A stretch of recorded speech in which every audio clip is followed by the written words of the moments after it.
जय हिंद साथियों। सूर्यकिरण चैनल पे आप सभी का स्वागत है। कैसे हैं आप सभी? आई होप आप सब लोग अच्छे होंगे, आपकी तैयारी अच्छे से चल रही होगी। ठीक है गाइस, तो हम देखते हैं कंप्यूटर के कुछ क्लासेस को, जो कि हमारे कंप्लीट प्रीवियस ईयर, जो हमारे प्रीवियस ईयर क्वेश्चंस हैं, और ये एग्जाम्स का दिल्ली पुलिस का ही है। और ये 10/1/2022 को पहला शिफ्ट 9 AM से 10:30 AM के बीच का क्वेश्चन है सारे। तो हम एक एक करके 2-3 शिफ्ट का क्वेश्चन आज हम देखते हैं। ये सारे PYQs हैं, तो आपके आने वाले एग्जाम्स में काफी हेल्पफुल होंगे। ठीक है, तो पहला क्वेश्चन है, इन MS Excel 2010 dash is used for hiding columns with in the seat. यानी किस फंक्शन का इस्तेमाल किया जाता है कॉलम्स को हाइड करने के लिए किसी भी एक्सेल के वर्कशीट में। तो आंसर क्या हो जाएगा? Ctrl+O। ठीक है, Ctrl+O को हम यूज करते हैं कॉलम्स को हाइड करने के लिए। ठीक है, नेक्स्ट क्वेश्चन देखते हैं 2। The dash is the name for the lower edge of the worksheet window, which displays various information about an Excel worksheet in MS Excel 2010। क्या बोल रहा है कि जो लोअर एज होता है किसी भी वर्कशीट विंडो का, जो कि डिस्प्लेस करता है various information about the worksheet, यानी कौन सी सीट का नाम क्या रखा है, वो खुला हुआ है, क्या नाम है। तो उस पूरे जो लोअर एज का जो नीचे का जो ये होता है, जिस तरीके से होता है नीचे आपका, तो उसको क्या बोलते हैं? Status bar. ठीक है, इसका आंसर क्या रखेंगे? स्टेटस बार बोलते हैं उसे, लोअर एज किसी भी वर्कशीट के विंडो को। ठीक है, नेक्स्ट क्वेश्चन है 3। Hide option is present in dash tab in MS Excel 2010 ribbon bar। ठीक है, तो पहली बात बोला रिबन बार, यानी रिबन क्या होता है? ऊपर में होता है, जहाँ पे हम देखते हैं होम, व्यू, इंसर्ट, ये सब दिखते हैं, पेज लेआउट वगैरह कुछ भी। तो यहाँ पे कौन सा ऑप्शन देखिएगा हाइड करने का? तो व्यू व्यू ऑप्शन जो होता है उसके अंदर हमें ये हाइड का ऑप्शन दे, जिससे हम कोई चीज, कोई फाइल वगैरह कुछ भी जो, उसे हम हाइड कर सकते हैं। तो इसका आंसर क्या हो जाएगा? व्यू। ठीक है, नेक्स्ट क्वेश्चन देखते हैं, क्वेश्चन नंबर 4।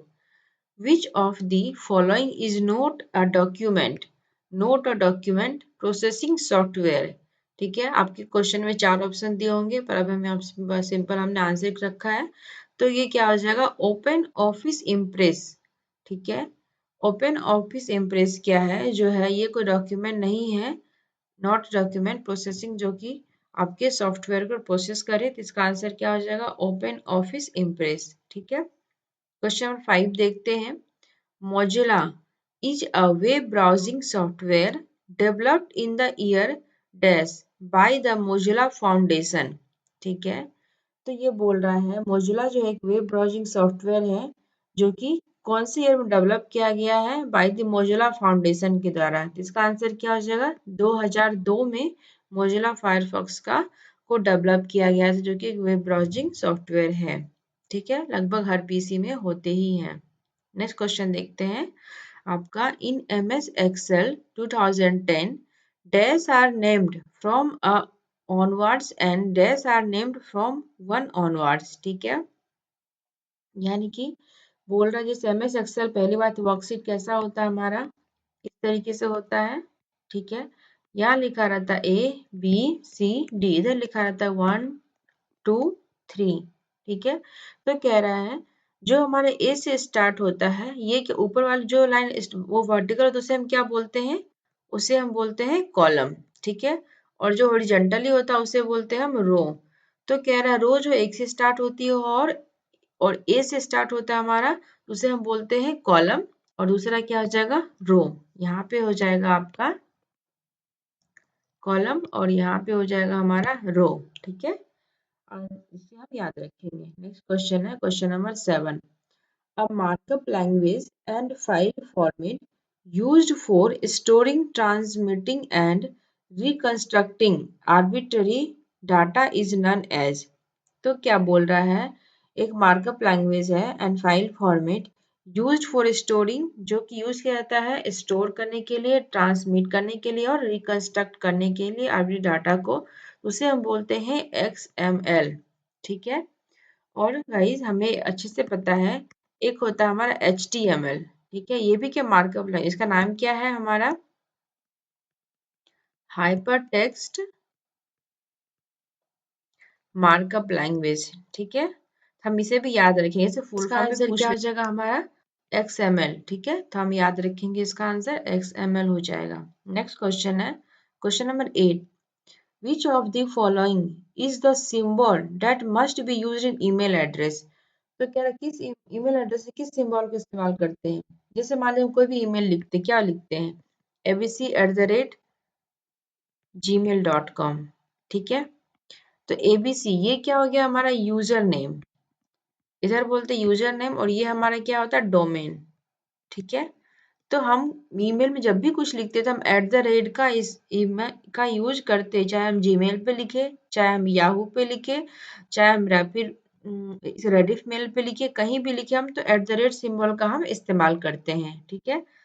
तो नेक्स्ट क्वेश्चन देखते हैं 9, in MS Excel 2010 dash function provides only the current system date, यानी कि कौन सा जो है फंक्शन जो हमें ये प्रोवाइड करता है सिस्टम का करंट डेट, यानी कि आज का डेट हमें पता करना है तो हमें कौन सा ऑप्शन चूज करना पड़ेगा हमारा कौन सा फंक्शन की, तो टुडे, टुडे फंक्शन की सेलेक्ट करेंगे तो हमें पर ये जो प्रेजेंट में डेट होगा आज का वो हमें शो करेगा, ठीक है। नेक्स्ट क्वेश्चन देखते हैं 10, dash function in MS Excel 2010 returns the total number of characters in a string, यानी कि कौन सा फंक्शन की जो है वो इस एक स्ट्रिंग में टोटल नंबर ऑफ कैरेक्टर्स जो है in MS Excel 2010 returns the total number of characters in a string, तो इसका आंसर क्या हो जाएगा हमारा len, len फंक्शन जो है MS Excel में है वो क्या करता है returns the total number of characters in a string, तो len फंक्शन हम याद रखेंगे। नेक्स्ट क्वेश्चन देखते हैं, हाँ ये हमारा है 10/10/2022 का सेकेंड शिफ्ट का क्वेश्चन है। उसका पहला क्वेश्चन है हमारा, what is the default alignment of numeric values that are entered into the cell of an MS Excel 2010 worksheet, ठीक है। तो कह रहा है कि डिफॉल्ट अलाइनमेंट कौन सा होता है न्यूमेरिक वैल्यूज का। जब भी हमको वर्कशीट खोलते हैं, जब भी हम कुछ टाइप करने की कोशिश करते हैं, जो हमारी वर्कशीट होता है इस तरीके से, जब भी हम कुछ टाइप करते हैं तो वो इस तरफ जाके हमने ए लिखा बी लिखा वो इस तरफ जाके सेव होता है, यानी कि राइट अलाइनमेंट बोलते हैं उसे। जब इधर होगा तो हम उसको बोलते हैं लेफ्ट अलाइनमेंट, और जब मिडिल में होगा तो उसको बोलते हैं सेंटर। तो इसका आंसर क्या डिफॉल्ट क्या होता है हमारा राइट अलाइनमेंट, हमारा डिफॉल्ट अलाइनमेंट होता है, तो हम ये याद रखेंगे।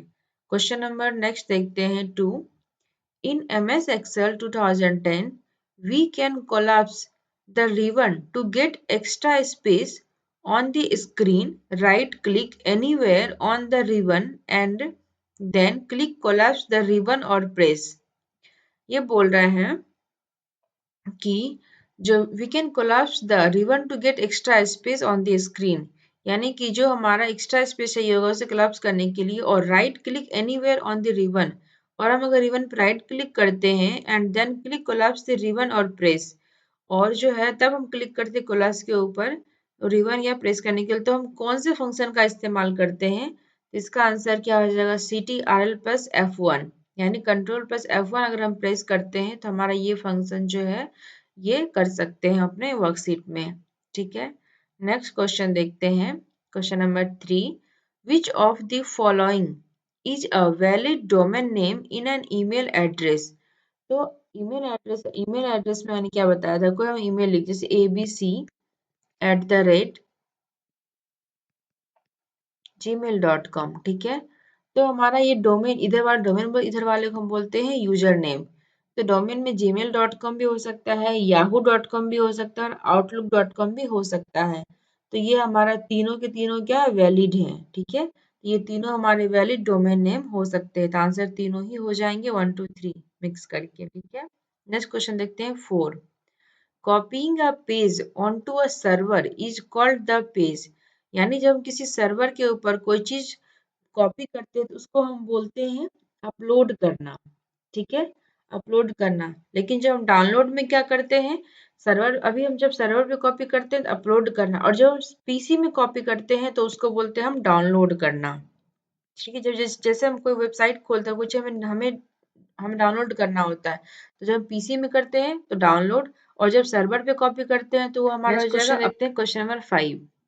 इन MS Word 2010 which shortcut key is used to delete one word to the right side? अब बोल रहा है MS Word में जो है कौन सा शॉर्टकट की को यूज किया जाता है एक वर्ड को डिलीट करने के लिए जो कि हमारे राइट साइड में है। ठीक है, तो इसका आंसर क्या आ जाएगा? कंट्रोल प्लस डिलीट, यानी कंट्रोल प्लस डिलीट का इस्तेमाल करके हम राइट साइड में लिखे हुए किसी एक वर्ड को डिलीट कर सकते हैं। ठीक है, तो हम इसे याद रखेंगे। नेक्स्ट क्वेश्चन है question number 6। A website containing a writers or group of writers on experiences, observations, opinions, etc. is known as। यानी कि जब भी कोई वेबसाइट होता है, कोई क्या कंटेन करता है? राइटर्स ग्रुप ऑफ और writers on experiences, observations, opinions, तो उसको हम क्या बोलते हैं? ब्लॉग। अभी आपने तो देखा ही होगा रिसेंट में कितने सारे सोशल मीडिया पर लोग ब्लॉग चैनल्स बनाते हैं, उसमें क्या करते हैं? वो खुद के लाइफ के बारे में बताते हैं। उसी तरह से किसी वेबसाइट पे क्या होता है? राइटर्स अपना ग्रुप और अपना एक्सपीरियंस को शेयर करता है, तो उसको हम ब्लॉग बोलते हैं। ठीक है, नेक्स्ट क्वेश्चन देखते हैं question number 7। In MS Excel 2010, dash function provides the current system date and time। हमने पहले क्या देखा था? जब सिर्फ करंट हमें डेट, ये करंट डेट हमें पता करना था तो हम टुडे का क्लिक करते थे। लेकिन हम यहाँ पे क्या है? डेट एंड टाइम दोनों हमें चाहिए होता था। नाउ ऑप्शन पे क्लिक करते हैं तो हमें नाउ फंक्शन पे की यूज करेंगे तो हमें करंट जो सिस्टम का डेट एंड टाइम जो है वो हमें पता चलेगा। ठीक है, तो हम याद रखेंगे नाउ फंक्शन का। नेक्स्ट क्वेश्चन देखते हैं question number 8। Choose the wrong option with respect of the MS Excel 2010। क्या बोल रहा है? आपको 4 ऑप्शन दिया होगा, उसमें से आपको बोल रहा है कि रॉन्ग ऑप्शन चूज करने के लिए किस रिस्पेक्ट में? तो MS Excel 2010 के रिस्पेक्ट में। तो हमारा आंसर क्या हो जाएगा? इन MS Excel 2010 we can save the file by using F3। यानी कि F3 फंक्शन का यूज करके हम फाइल सेव करते हैं, तो ये हमारा गलत ऑप्शन है। हम सेव करने के लिए क्या इस्तेमाल करते हैं? हम तो F12 की का इस्तेमाल करते हैं। ये हमारा गलत ऑप्शन जो है, लेकिन ये इस क्वेश्चन के लिए सही आंसर होगा, पर MS Excel के लिए ये गलत है। ये जो फंक्शन की है हमारा गलत है।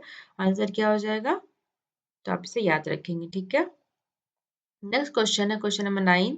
The dash formula in MS Excel 2010 has the primary function of summing numbers in specific sales. ठीक है, तो कह रहा है कि कौन से फॉर्मूला का इस्तेमाल करेंगे जो कि हमारे MS Excel 2010 में जो है प्राइमरी फंक्शन होगा नंबर्स को सम करने के लिए। किसी भी ये वर्कशीट है हमारा, तो हमारे इसके में हम सम इस्तेमाल करते हैं। तो क्या फॉर्मूला यूज करेंगे? सम। सबसे पहले किसी भी फॉर्मूला के साइन के पहले हम यहाँ पे इक्वल टू का साइन इस्तेमाल करते हैं, फिर हम लिखते हैं सम। तो हम इसका इस्तेमाल करेंगे नंबर्स को जोड़ने के लिए। ठीक है, नेक्स्ट क्वेश्चन है क्वेश्चन नंबर 10।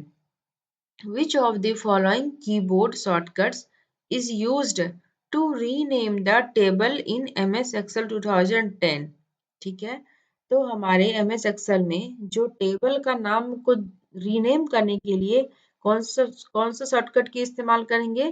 तो कंट्रोल प्लस R को हम यूज करेंगे किसी भी टेबल को रीनेम करने के लिए। तो control plus R is the correct answer. अब हम नेक्स्ट देखते हैं 10/10/2022 का ही अब तीसरे शिफ्ट का क्वेश्चन। ठीक है, तो क्या बोल रहा है? पहला क्वेश्चन है in dotted decimal notation IP version 4 addresses are represented by using exactly dash यानी कि डॉट सिंबल्स। क्या बोल रहा है? डेसिमल डॉटेड नोटेशन में IP वर्जन 4 एड्रेस के थ्रू जो कि रिप्रेजेंट किया था by using exactly dash symbols. तो यहाँ पे क्या आ जाएगा? 4 डॉट। ठीक है, 4 डॉट का इस्तेमाल करते हैं हम IP वर्जन 4 में डॉटेड डेसिमल को नोटेशन को रिप्रेजेंट करने के लिए। ठीक है, तो 4 हम याद रखेंगे, 4 डॉट सिंबल्स। नेक्स्ट हम देखते हैं question number 2। What is the maximum number of characters that can be typed in a cell of MS Excel 2010 worksheet? तो वो कह रहा है कि आप किसी वर्कशीट में जो है कितने किसी एक, ये हमारा एक सेल हो गया सिंपल, जो हमारा कॉलम और रो का क्रॉस इंटरसेक्शन होता है, जो बॉक्स बनता है उसे हम सेल बोलते हैं। अब ये वो कह रहा है कि इस एक सेल में आप मैक्सिमम कितने कैरेक्टर्स को टाइप कर सकते हैं, तो ये आप याद रखेंगे 32,767 कैरेक्टर्स को हम इसमें मैक्सिमम टाइप कर सकते हैं, यानी 32,767 is the correct answer. Question number 3 देखते हैं। Choose the wrong option which with respect to MS Excel 2010। तो ये हमें बोल रहा है कि जो हमारे 4 ऑप्शन उसमें से रॉन्ग ऑप्शन चूज करने के लिए किसके रिस्पेक्ट में, तो MS Excel 2010 के रिस्पेक्ट में। तो इसका आंसर क्या हो जाएगा, इन MS Excel 2010 Control plus R is used in replacing text within the sheet। अभी हमने देखा था इसको हम रीनेम करने के लिए इस्तेमाल करते हैं, और यहाँ बोल रहा है रिप्लेस करने के लिए, तो ये हमारा क्या हो सकता है, गलत है MS Excel के रिस्पेक्ट में। तो क्वेश्चन के लिए सही आंसर होगा, पर जो इसने इसने जो इसके अंदर का मैटर दिया है वो गलत है उसके रिस्पेक्ट में। ठीक है, तो आप इसको याद रखेंगे। नेक्स्ट क्वेश्चन है question number 4। In MS Excel 2010 dash operation is used to arrange the data in a particular order। ठीक है, तो बोल रहा है कि किसी भी ऑपरेशन, डैश ऑपरेशन है, कौन सा ऑपरेशन का यूज करते हैं डाटा को अरेंज करने के लिए पर्टिकुलर ऑर्डर में, तो हम शॉर्ट फंक्शन का इस्तेमाल करते हैं डाटा को अरेंज करने के लिए किसी पर्टिकुलर ऑर्डर में। ठीक है, तो याद रखेंगे शॉर्ट फंक्शन। नेक्स्ट क्वेश्चन है, इन MS Word 2010 which shortcut key is used to delete one character to the left side। ठीक है, अब ये बोल रहा था, अभी हमने क्या बोला था राइट साइड से, अभी बोल रहा है हमें कि लेफ्ट साइड से हमें अगर एक कैरेक्टर डिलीट करना होगा तो उसके लिए क्या इस्तेमाल करते हैं हम, बैक स्पेस का। ठीक है, बैक स्पेस का हम वहां पे क्या था, एक वर्ड कंप्लीट डिलीट करना था, वहां पे क्या बोला था हमें, एक कैरेक्टर को डिलीट करना है। पर यहाँ पे क्या बोल रहा हमारा, हम सॉरी, वहां पे क्या एक वर्ड को बोला था, बट यहाँ पे क्या बोल रहा है, एक कैरेक्टर को डिलीट करना है, तो यहाँ पे बैक स्पेस करना है। और यही अगर राइट साइड बोलता हमें, तो हम यहाँ पे डिलीट का यूज करते राइट साइड में एक कैरेक्टर को डिलीट करने के लिए। तो यहाँ पे हम बैक स्पेस इस क्वेश्चन का आंसर याद रखेंगे। नेक्स्ट क्वेश्चन है question number 6। Which of the following option is correct about enabling edit mode in worksheets of MS Excel 2010 and above। बोल रहा है कौन सा ऑप्शन करेक्ट है किस चीज के लिए, तो इनेबलिंग एडिट मोड, यानी कि एडिट मोड को इनेबल करने के लिए किसी भी वर्कशीट में MS Excel 10 और एवब में। तो क्या हो जाएगा हमारा, पहला बोला क्लिक फाइल, फिर ऑप्शंस में जाइए, फिर advance and under editing option select the allow editing directly in cells check box. आप इसे टिक कर देंगे तो ये हमारा क्या हो जाएगा,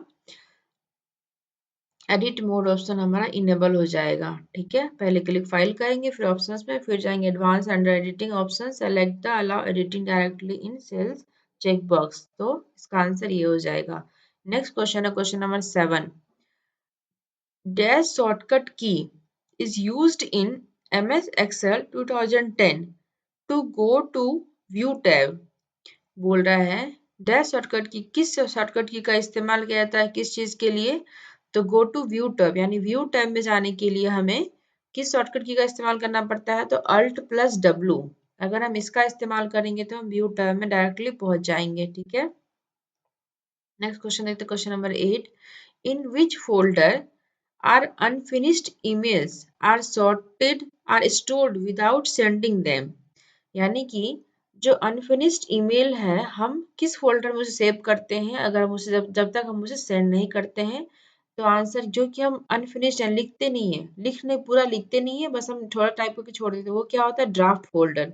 ठीक है, तो ड्राफ्ट फोल्डर में जाके वो सेव हो जाता है। नेक्स्ट क्वेश्चन है question number 9। A dash is a collection of web pages and related content that is identified by a common domain name and published on at least one web server। तो बोल रहा है कहाँ पे जो है ये क्या डैश मतलब एक कलेक्शन ऑफ वेब पेज यानी कि वेब पेज के कलेक्शंस को और related content that is identified by a common domain name. Common नाम से आइडेंटिफाई किया गया है और पब्लिश्ड एटलीस्ट वन सर्वर यानी किसी सर्वर के ऊपर उसे पब्लिश किया गया है। तो यानी group of collection of web pages को हम क्या बोलते हैं तो वेबसाइट। ठीक है, इसका आंसर क्या हो जाएगा हमारा वेबसाइट। नेक्स्ट क्वेश्चन है when you select a range of cells B3 G9 starting from B3 in the MS Excel 2010 worksheet then what will display in the name box B3। आप ये देखिए जो हमारा ये वर्कशीट होता है, ठीक है, उसमें क्या होता है, अब ये बोला जैसे ये हमारा हो गया ए और ये हमारा B C D E F और जी। ठीक है, यहाँ 1 2 3 4 5 6 7 8 9 जो भी है आगे बढ़ते जाएंगे। अब ये हमारा बोल रहा B3 यानी ये वाली सेल की बात कर रहा है और G9 यानी इसके नीचे वाली सेल की बात कर रहा है और स्टार्टिंग किस B3 से। तो बोल रहा है then what will display in the name box. तो हमारा नाम बॉक्स में डिस्प्ले क्या होगा, इसका आंसर क्या हो जाएगा B3 क्योंकि हमारा ये पहले B3 आ रहा है तो हमारा ये B3 जो है वो नेम बॉक्स में डिस्प्ले होगा। ठीक है गाइस, अभी आपने देखे क्वेश्चंस में मैक्सिमम क्वेश्चंस के एमएस एक्सेल पे काफी फोकस किया गया और ये एग्जाम 2022 के अक्टूबर में हुआ है। तो आपके अभी 2022 यानी अक्टूबर, अभी 23 और 24 तो ये क्वेश्चंस रिपीट होने के पूरे पूरे चांसेस होते हैं। ऐसे क्वेश्चंस को एमएस एक्सेल पे काफी फोकस दिया गया है। ठीक है, एक्सेल तो आप लोग इसको अच्छे से तैयारी कीजिए और सारे क्वेश्चंस को वापस रिवाइज कीजिए और उसे लर्न करने की कोशिश कीजिए। ठीक है, चलिए आपकी क्लास आज की क्लास आपको अगर पसंद आई हो तो हमारे क्लास को लाइक कीजिए, शेयर कीजिए और चैनल को सब्सक्राइब कीजिए। Thank you so much for watching. Okay, जय हिंद।